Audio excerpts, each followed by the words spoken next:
البدع والأهواء، أهل البدع العقائدية وأهل البدع السياسية.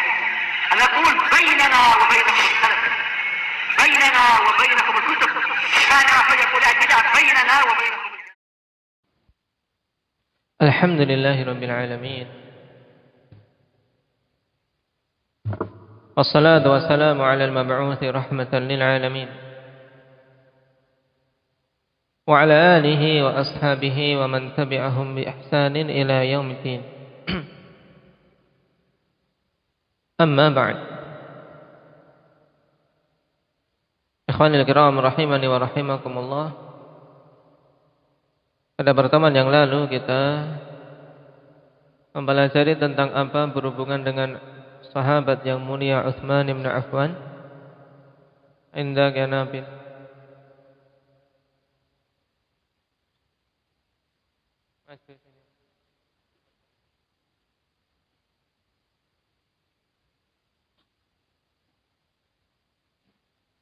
Siapa itu sahabat yang malaikat malu terhadapnya? Siapa? Utsman bin Affan radhiyallahu anhu. Kenapa?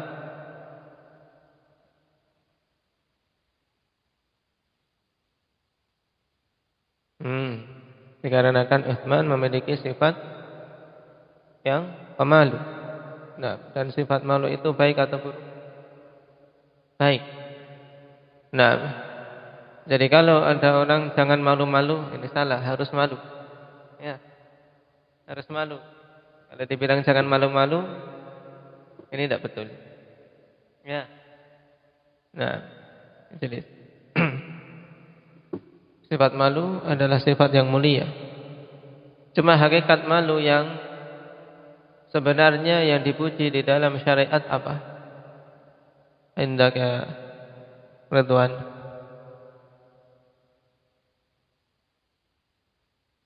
Yaitu suatu sifat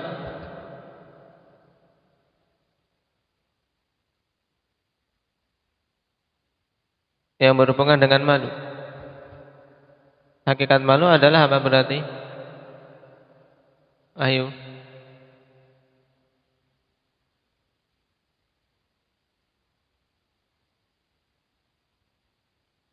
Itu sifat yang mencegah pemiliknya dari melakukan kemaksiatan dan hal-hal yang melanggar aturan Allah. Itu intinya. Oleh karena itulah sifat ini menjadi pencegah terbesar seorang untuk berbuat maksiat. Tapi kok suatu sifat yang mencegah seseorang dari berbuat kebaikan. Misalnya mau pergi ke masjid, kemudian kenapa nak tidak pergi ke masjid? Malu. Betul tidak ini malu? Oke. Ini bukan malu namanya. Disuruh membaca Al-Quran, disuruh setoran Al-Quran, enggak mau setor. Kenapa? Malu. Betul tidak malu seperti ini Mujahid? Bukan. Ini bukan malu namanya. Tapi apa? Malas atau ajiz, ketidakmampuan. Bedakan antara al-haya, yaitu sifat malu yang dipuji dalam Islam, dengan al-ajiz, sifat ketidakmampuan, sifat kelemahan. Itu lemah, bukan malu. Seorang tidak mau belajar, nah, malu. Ini bukan malu namanya, tapi ajiz, kelemahan. Kenapa? Karena Rasul sallallahu alaihi wasallam telah mengatakan, innal haya la ya'ti illa bi khair. Sifat malu itu tidak datang kecuali dengan kebaikan.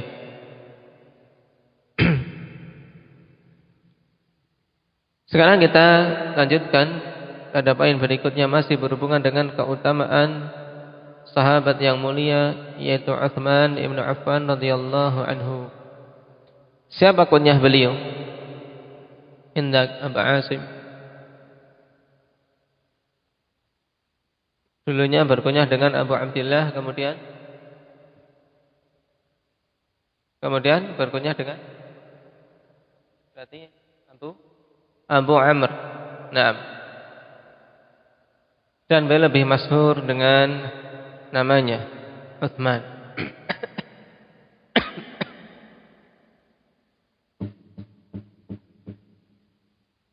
Qala man huwa alladhi hafara bi'ra rumah?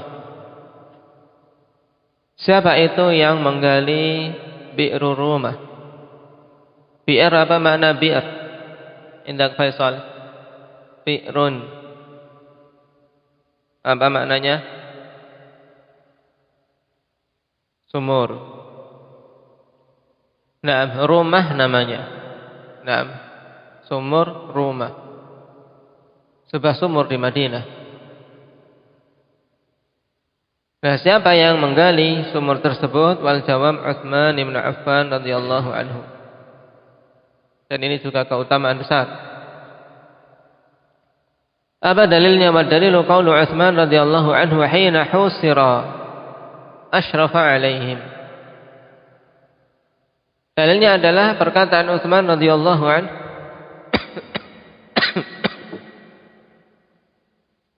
tatkala beliau dikepung di saat afanifillah masa kekhalifahan Utsman radhiyallahu anhu, muncul benih-benih khawarij di mana mereka menyebarkan di tengah-tengah kaum muslimin fitnah, disebarkan tentang keburukan-keburukan Utsman. Utsman tidak ikut perang Badar, Utsman ini dan itu, dan seterusnya. Yang ironisnya hal ini kita dapati pada pelajaran-pelajaran pendidikan agama Islam di sekolah-sekolah. Sehingga muncul dulu di benak kita ketika masih kecil seakan-akan Utsman adalah suatu pemimpin yang patut direformasi. Ada nepotisme karena mengangkat sebagai amir adalah kerabat-kerabat tidak adil dan seterusnya. Itu masih teringat saya. Dan ini kekeliruan. Karena tidak boleh dalam akidah ahli sunnati wal jamaah seorang membicarakan kejelekan para sahabat. Kenapa? Karena semua para sahabat itu udul, semua para sahabat itu adil. Dan apa yang dibicarakan tentang Utsman itu adalah fitnah. Muncul ikhwanifillah dari orang-orang Khawarij maupun Syiah, di mana mereka banyak berbicara buruk terhadap para sahabat. Padahal wajib atas kita untuk memuji para sahabat karena mereka lah orang yang paling terbaik. Tidak ada ikhwanifillah generasi yang lebih baik daripada generasi sahabat sepeninggal Nabi SAW.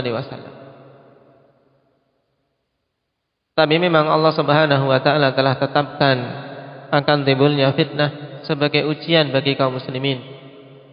Dan Nabi SAW sendiri juga telah mengkhabarkan kepada Utsman bahwasanya beliau akan terbunuh dalam keadaan mazlum, terbunuh dalam keadaan terzalimi. Makanya ketika beliau dikepung, beliau tidak memerintahkan para sahabat untuk mengangkat senjata. Tidak. Disinilah yang akhirnya menjadikan para sahabat yang lain setelah Utsman wafat pada menyesal. Cuman karena memang saat itu Utsman tidak ingin ada pertumpahan darah gara-gara dia. Sudah biar aku saja. Nah, inilah kenapa kok para sahabat yang lain, padahal saat itu para sahabat masih, kenapa kok mereka enggak kemudian membela Utsman, mengangkat senjata untuk memerangi orang-orang Khawarij? Karena memang beliau radhiyallahu anhu melarang. Sebab beliau teringat sabda Nabi sallallahu alaihi wasallam kalau dirinya akan terbunuh dalam keadaan terzalimi. Ini. Nah, maka tatkala beliau dikepung asyrafa alaihim, beliau pun memunculkan diri. Tidak takut.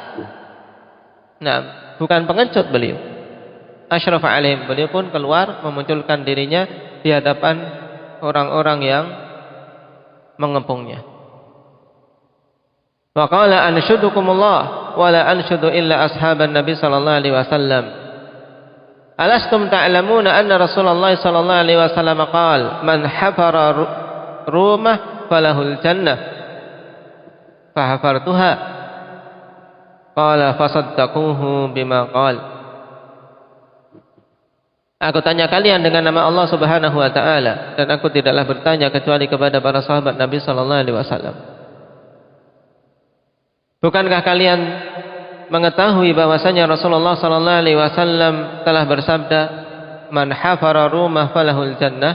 Siapa saja yang menggali sumur rumah, maka baginya surga. Kemudian aku menggalinya. Maka mereka pun membenarkan dengan apa yang dikatakan oleh Utsman radhiyallahu anhu.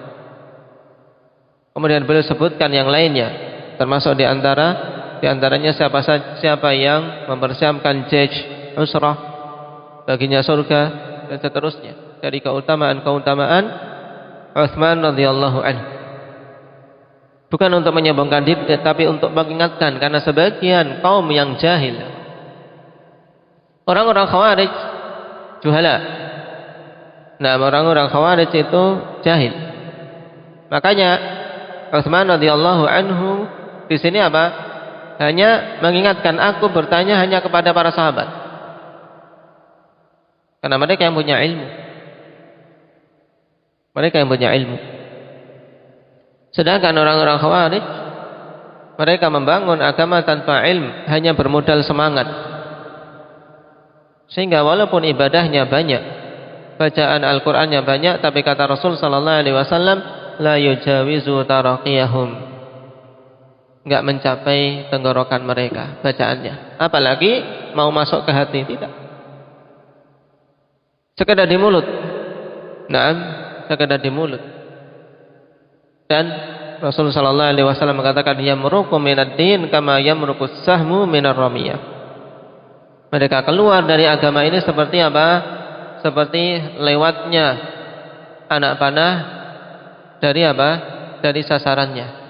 Dalam artian anak panah diarahkan ke sasaran, kemudian tembus bablas, tidak ada yang menempel di anak panah tersebut. Tidak tersisa dari agama. Nah, dan tetap saja karena syubhat telah ada di benak mereka, dan sebagiannya memang menginginkan fitnah, Utsman tetap mereka bunuh. Dan setelah itu fitnah semakin banyak, berbagai macam fitnah peperangan yang terjadi. Naam, di tengah-tengah kaum muslimin saat itu, termasuk perang Jamal dan yang lainnya. Di antara sebab pemicunya adalah terbunuhnya khalifah yang mulia ini.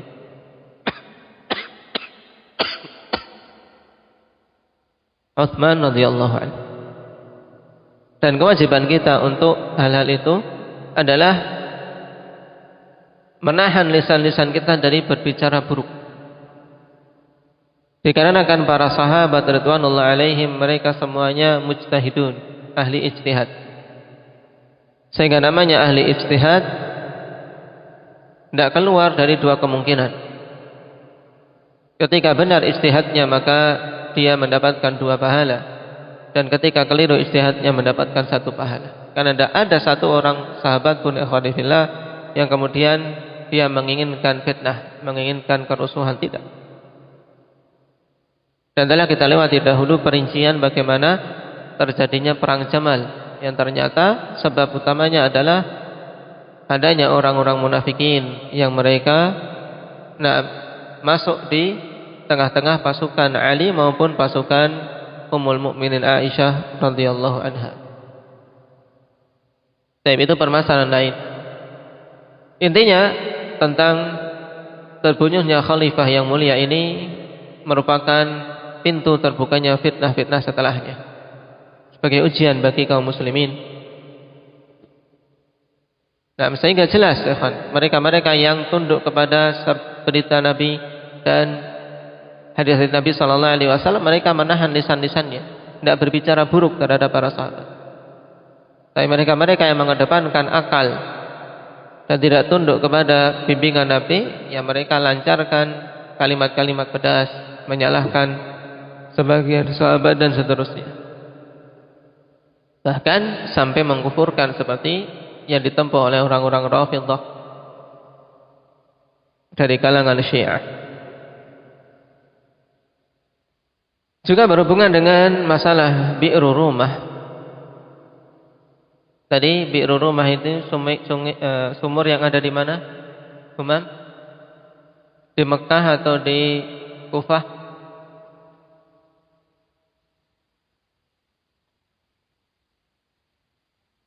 Bi'ru Rumah.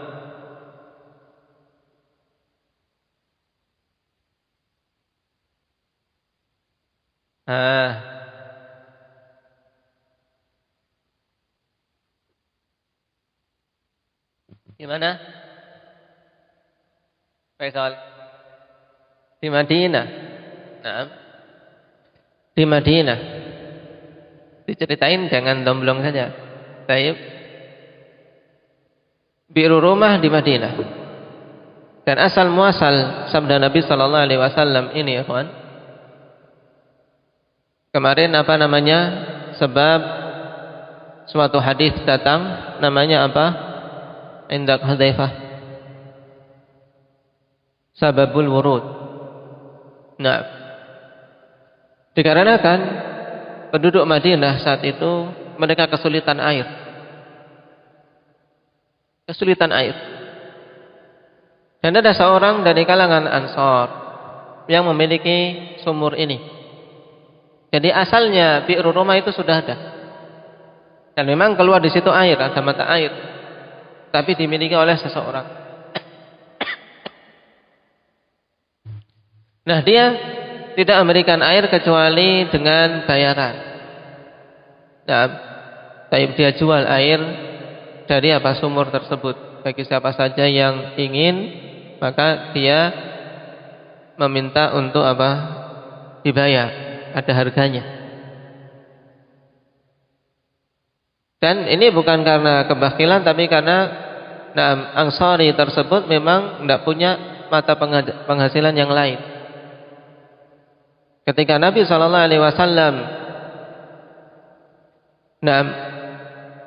menanyakan hal tersebut, ya, sahabat tadi mengatakan, aku tidak memiliki yang lain, wahai Rasulullah. Dan Rasulullah SAW ketika tahu itu tidak menghukumi, kamu ini pelit sekali. Nah, air saja dijual. Tidak. Nah, dan ini pentingnya akhwani fillah tasabbut. Pentingnya tabayyun atas suatu perbuatan yang muncul dari saudara kita. Tidak langsung menghukumi, tidak langsung memvonis. Karena mungkin seseorang memang ada suatu sebab, apalagi yang berhubungan dengan masalah-masalah muamalah. Kenapa engkau jual? Kenapa ini dan kenapa itu? Ada sebabnya. Dan sahabat Ansari tersebut bukan karena bakhil, tapi memang karena tidak ada yang dia miliki kecuali itu, sehingga dia gunakan sebagai sumber ma'isyah beliau. Makanya Nabi SAW pun tidak memaksa beliau, tapi beliau buka peluang kepada yang lain dari orang-orang kaya. Taib yang awalnya ditawarkan kepada sahabat tadi, kalau mau diberikan kepada kaum muslimin, maka baginya apa? Surga. Tapi sahabat tadi menjelaskan alasannya. Utsman dengar. Kemudian datang kepada Rasulullah SAW setelah membelinya, dibeli mata air tersebut oleh Utsman. Kemudian datang kepada Rasul sallallahu alaihi wasallam dan menanyakan, apakah aku juga akan mendapatkan seperti yang engkau janjikan kepada sahabat tadi seandainya dia mau memberikannya untuk kaum muslimin? Maka Nabi mengatakan iya. Maka dijadikanlah itu wakaf bagi kaum muslimin. Nah, karena asalnya seperti ini, sebagian pensyarah hadits ikhwani fillah menyatakan bahwasanya lafaz man hafara Dan siapa saja yang yang menggali lafadz hafara, ini lafadz yang keliru, waham. Karena yang benar yaitu man ishtara bi'ra rumah, siapa saja yang membeli sumur rumah, falahul jannah, baginya surga. Karena memang asal muasalnya Utsman tidak menggali, ya kawan. Utsman membeli. Jadi beliau beli sumur tersebut, yang pada sebagian riwayat dengan harga 35.000.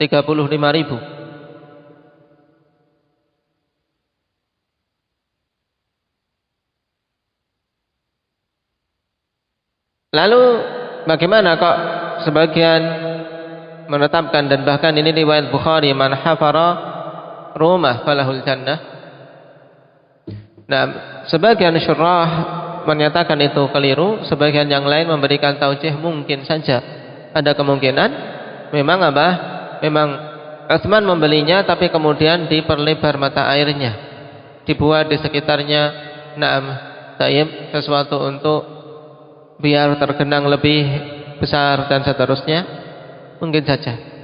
Tapi yang jelas memang Utsmanlah yang kemudian wakaf dengan sumur yang mubarak ini, yang kemudian airnya digunakan oleh kaum muslimin.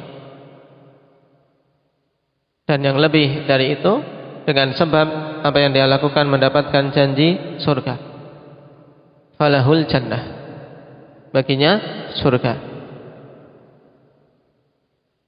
Ini menunjukkan semangat Utsman radhiyallahu anhu dan kedermawanan beliau. Di sisi yang lain, akhwani fillah, baik faedah bagi kita semua berhubungan dengan masalah air. Ini kita harus banyak-banyak bersyukur pada Allah Subhanahu wa taala. Lihat dulu para sahabat saja, mereka ketika ingin mendapatkan air di awal-awalnya harus membeli. Karena memang sulitnya. Dan kita walhamdulillah Allah Subhanahu wa taala mudahkan dengan air yang melimpah, maka disyukuri. Satu ini saja, kawan, kalau kita mau melihat betapa besarnya nikmat itu, sudah mengharuskan kita untuk bersyukur siang dan malam. Mandi tidak kerepotan, minum tidak kerepotan, mencuci, karena air adalah sarana yang paling bagus untuk untuk taharah. Sarana paling bagus untuk taharah.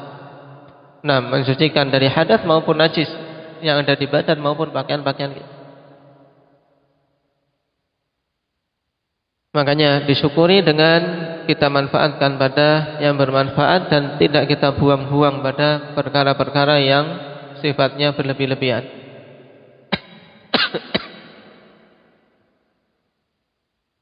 Alhamdulillah, ini nikmat yang agung, dimudahkan, sungai-sungai mengalir dan seterusnya. Di tempat-tempat terutama di Jazirah Arabiyah, di Yaman, tidak pernah melihat ada sungai. Tidak ada sungai kayak gini, tidak ada. Adanya ketika hujan saja, yang namanya sail, yaitu di saat hujan datang namanya padang pasir, air kan nggak meresap. Hujannya turun dari gunung sananya bablas. Jadi kalau ada hujan sudah, hati-hati lewat di wadi. Bisa-bisa ada air bah dari sana nabrak, kemudian terseret air. Sebagaimana dulu terjadi satu orang thalabah ketika teledor lewat di wadi, akhirnya terdorong oleh air itu sampai ke sekitar So'dah. Sudah meninggal rahimahullahu ta'ala. Kita alhamdulillah melihat sungai, sumur-sumur, alhamdulillah air mudah kita dapatkan. Ini nikmat dari Allah Subhanahu wa ta'ala yang butuh kita syukuri dari sekian nikmat-nikmat yang lainnya. Walhamdulillahirabbil alamin.